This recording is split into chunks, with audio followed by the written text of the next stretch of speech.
Vietnam celebrates Lunar New Year once a year, but not this village.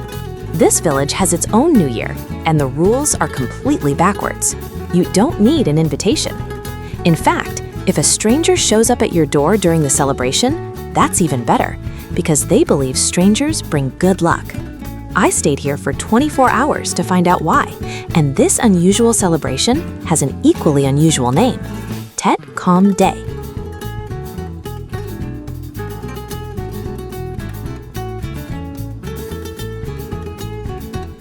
We're in the old Hmong region of Hoa Binh, homeland of the Hmong people, one of Vietnam's 54 ethnic groups. More specifically, this is the former Loc Tin area of Yen Thuy district. So if you check the map today, this is now part of Phu Tha province.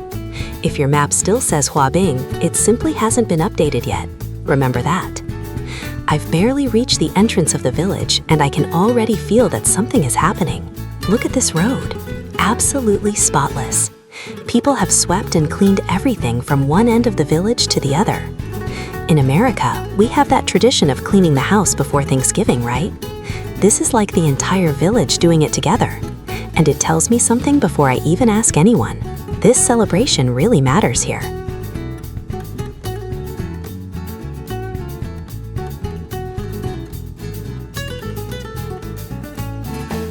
Now I'm going into one of the houses. This is Mrs. Tong. Her family is singeing a pig right in the middle of the courtyard.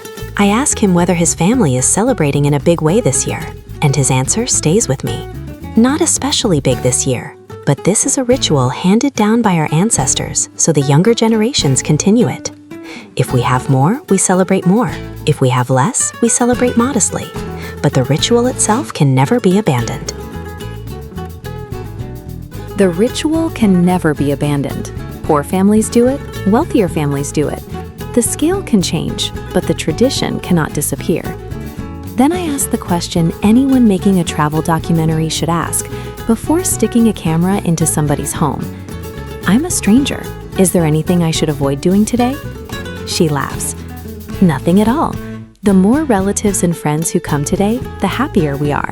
And if someone comes from far away, that makes us even happier. During Tet Khom Day, having strangers visit is a joyful thing. Do you understand how unusual that is? In many cultures around the world, ancestor worship is private. Doors are closed. Outsiders may not be allowed inside. Some traditions even consider it unlucky for strangers to cross the threshold during certain holidays. Here, it's exactly the opposite. A stranger arriving is considered good luck. To put it in American terms, imagine Thanksgiving with every door in the village left open, and if a total stranger walks past, inviting them inside actually makes the holiday better. So I ask if I can stay, and Mrs. Thung agrees. Of course, the family will be very happy to have you. First, let's talk about the pig. The Hmong people traditionally singe the pig over fire instead of removing the hair with boiling water, as is common in many lowland areas. They use straw and open flame until the outer skin becomes slightly charred. Mrs. Ton tells me, this is part of the traditional identity of the Hmong people. The skin turns golden brown and picks up this smoky aroma. If you've ever eaten pork prepared this way, you'll understand. It adds an entirely different layer of flavor. But this is where I start getting confused. I ask an elderly woman in the family how the pork is used in the ceremony. She tells me, the pork is for eating. In the old days, our ancestors ate vegetarian food for the ritual. There was only bamboo shoot, sesame, papaya, and gourd. Today, after completing the vegetarian offering, we then prepare the meat offering. Wait a second.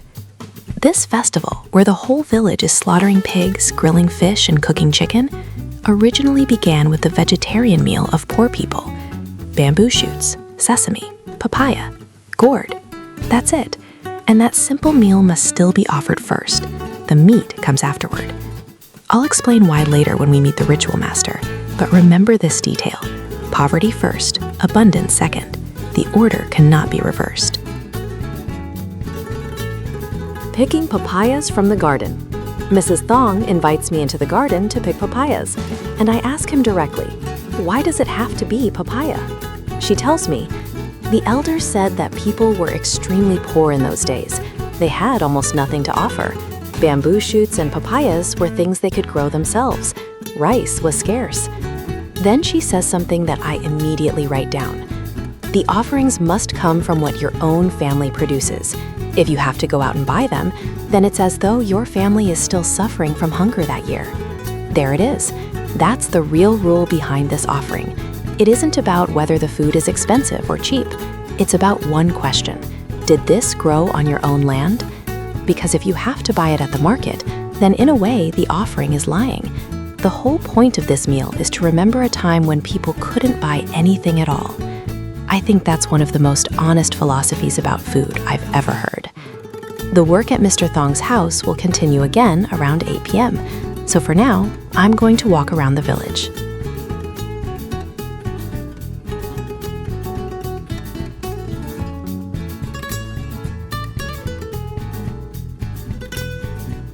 I pass through a gate and, okay, I smell something.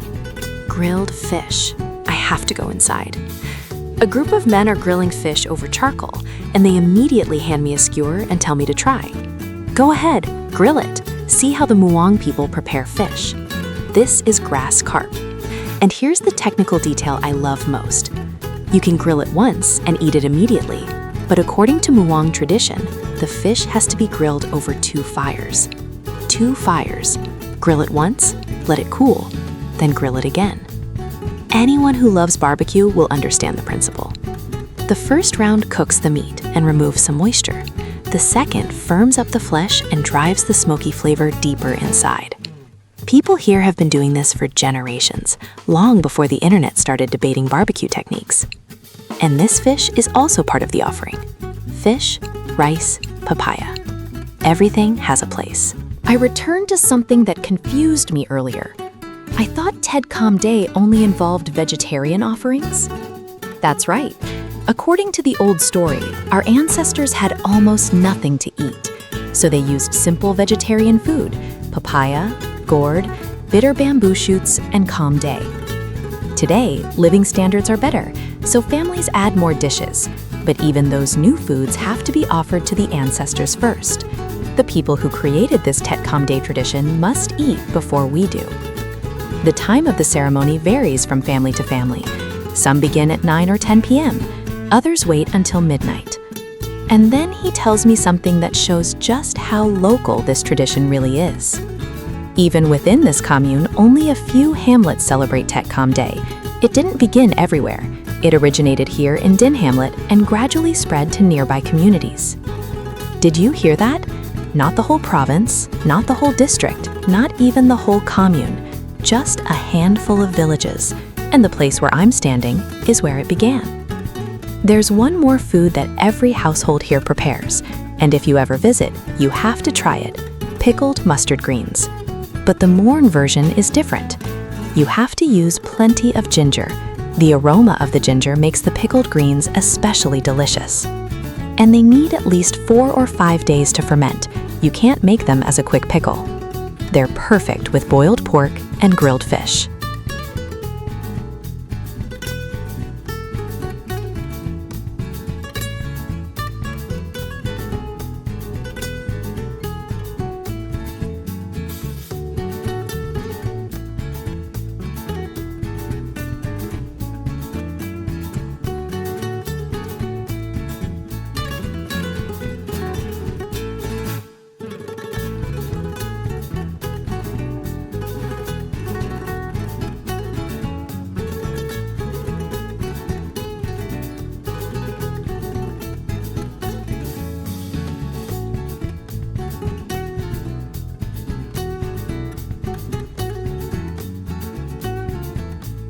Okay, I'm back at Mr. Thong's house as promised. It's dark outside now, and cold, really cold. I've had to put on another jacket. This is northern Vietnam in December, and nighttime temperatures in the mountains drop quickly. But inside the house, look at this. The entire family is sitting around the fire, and the moment I sit down, I feel warmer. Mrs. Thong is steaming bamboo shoots and papaya in a traditional steamer. Steam is pouring into the room. Then she tells me, during Lunar New Year, things aren't necessarily this lively here. Lunar New Year belongs to the whole country, but this celebration belongs specifically to this area, so more relatives and visitors come. And then she says what I think is the heart of this entire video. This is the one day when the children and grandchildren can all come home. On normal days, they're working, traveling for work, or farming. That's it. That is the real function of a holiday. It isn't the feast. It's the one day everyone knows you're supposed to come home. In America, we have Thanksgiving. Here, they have Tet Khaum Day. Different food, different culture, same human need. What kind of bamboo shoot is this? These bamboo shoots were collected yesterday. The family had to travel quite far into the mountains to find them. I asked Mrs. Tong how he distinguishes this particular variety from all the other bamboo shoots in the forest, and she gives me the most farmer-like answer imaginable. That bamboo is different. The rang bamboo is rang bamboo. Boon bamboo is different. Ordinary bamboo is different again. That's not textbook knowledge. That is what happens when someone spends an entire lifetime walking through forests. One glance, and they know. Roasting sesame, and I burn it. Next comes sesame, and once again, I have a question. Why is roasted sesame essential to Tet Khaum Day? In the old days, when our ancestors ate vegetarian food, sometimes they had nothing but sesame. I ask, do we add salt? No, no salt. In Vietnam, sesame and salt usually belong together. Roasted sesame mixed with salt is practically a national comfort food. But here, just sesame. Why? Our ancestors were poor. Even salt was difficult to get, so they ate the sesame by itself. Even salt was a luxury. And they have preserved that recipe for generations without changing it. Because if you add salt today, the offering no longer tells the original story. Oh, and I look away for about 5 seconds and burn my sesame. Apparently, roasting sesame requires skill, a skill I clearly do not possess. Mr. Tung tells me the offering table will probably be prepared at around 4 a.m. Families with their own ritual master may begin earlier, sometimes at 1 or 2 in the morning. But Mr. Tung's family has to invite someone from elsewhere, so they're letting him sleep a little longer. 5 a.m. Everyone is awake. The 2 offering trays are almost complete. Only one thing is missing. The thing this entire celebration is named after. Khaum Day. I ask the elderly woman how it's made. She explains. Khaum Day, we use sticky rice. We mill and pound it. On the 23rd day, we begin fermenting it. By the 26th, it's ready for the ancestors. What kind of starter? A rice fermentation starter. Small tablets rather than the larger yeast cakes more commonly used elsewhere.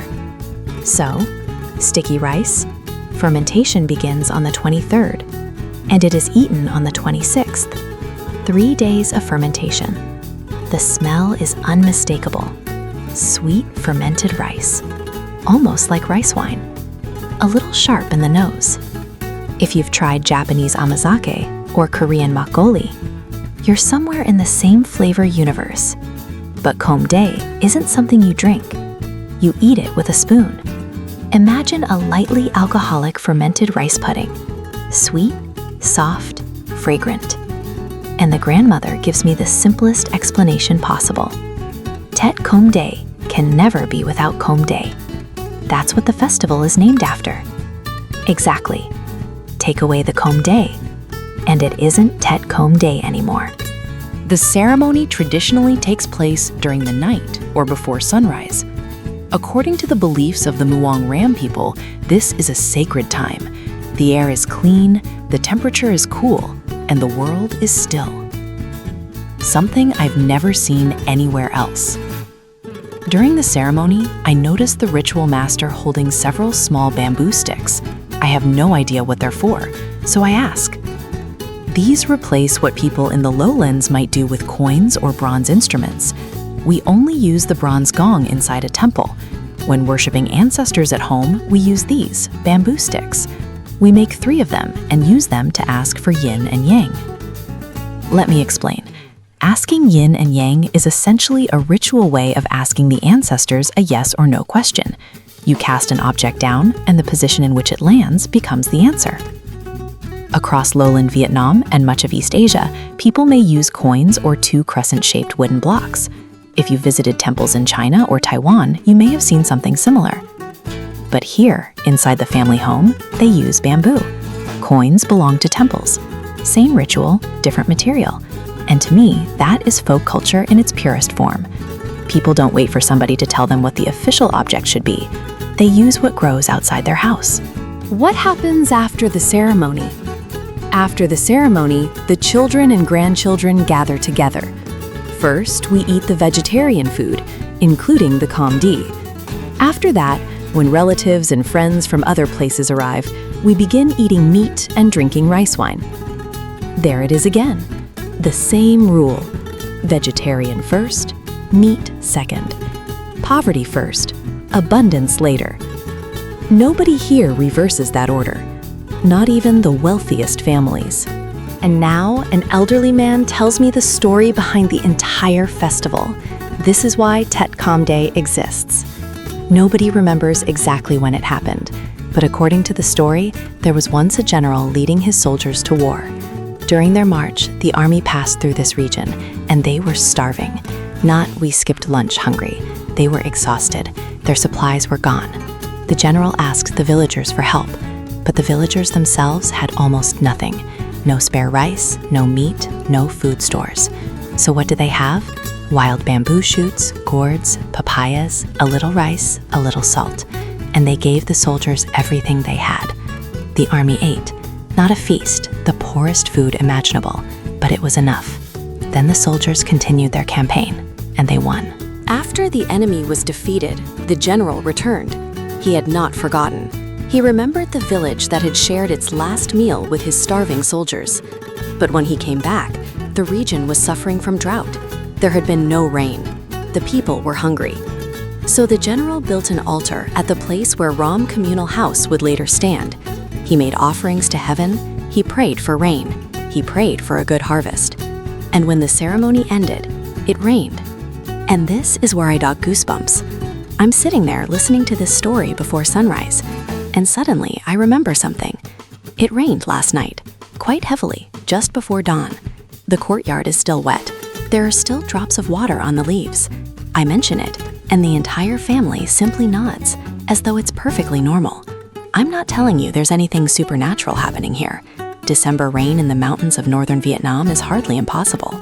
But I will tell you this.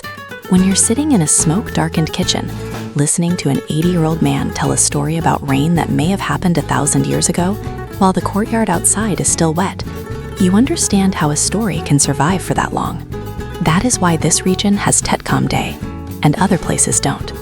There's a saying here, Com Day and Ram communal house, the two belong together. According to the village elders, Ram communal house once worshipped two sacred figures. Quoc Mao, the mother of the nation, believed to have taught local people how to make a living, and the general associated with the origin of Tet Com Day. But now we come to the saddest part of my journey. Today, Ram communal house is an empty piece of land. The building is gone. Nothing remains, except this. The villagers managed to preserve some artifacts from the old communal house, and among them is a box. This is the box that once held royal decrees. Royal decrees. For viewers in the US or UK, think of these as official documents issued by the royal court, recognizing the sacred status of a temple or communal house, something like a royal charter. Inside the box are 5 royal decrees. Look at this. There's a dragon printed on the paper. These are official documents hundreds of years old, stored inside a wooden box, inside an ordinary family home in a tiny mountain village. And the communal house they once belonged to no longer exists. The villagers are still trying to find a way to rebuild Ding Ram. I hope they succeed, because right now, the festival still has a soul. But its home is gone. There's one more place the elders want to show me, an old shrine. Local people consider it extremely sacred, and many mysterious stories have been passed down about it. I ask permission to enter. They agree.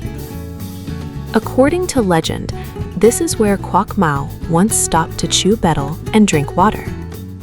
As she passed through the region, she saw how beautiful it was and decided to rest. Nearby, several children who were tending buffalo opened their rice parcels to eat, and they invited her to share their food. When she saw how poor the villagers were, she taught them ways to make a living, and traditions say she also taught them how to defend themselves against foreign invaders. And to this day, offerings inside this shrine include only rice, field rats, frogs, and wild bamboo shoots. Yes, you heard that correctly. Field rats and frogs. But this isn't weird food. These were the things poor people could catch, the only protein a buffalo herding child could realistically find in the fields. Once again, the same principle. The offering must be something even the poorest person could have possessed. And there are rules here. The elders are quite serious when they warn me. When you enter this area, you must never swear. You have to speak respectfully. I ask, has anyone ever been punished for breaking that rule? One elder answers calmly, yes. In the old days, someone working at a military workshop here apparently said something disrespectful and later died suddenly. He continues, there were also stories of people entering the area, insulting their children or saying terrible things, and then being attacked by animals or bitten by snakes. Those stories existed in the past. I'm not going to tell you what to believe, but I will say this to anyone who visits. This is not a photo op. This is an active sacred space belonging to a living community. Ask permission before entering. Speak respectfully. That is the absolute minimum. Okay, it's now the morning of the 26th day of the 10th lunar month. The ceremonies are finished, and the entire village erupts into celebration. Families go from house to house wishing each other a happy new year. Relatives return from far away.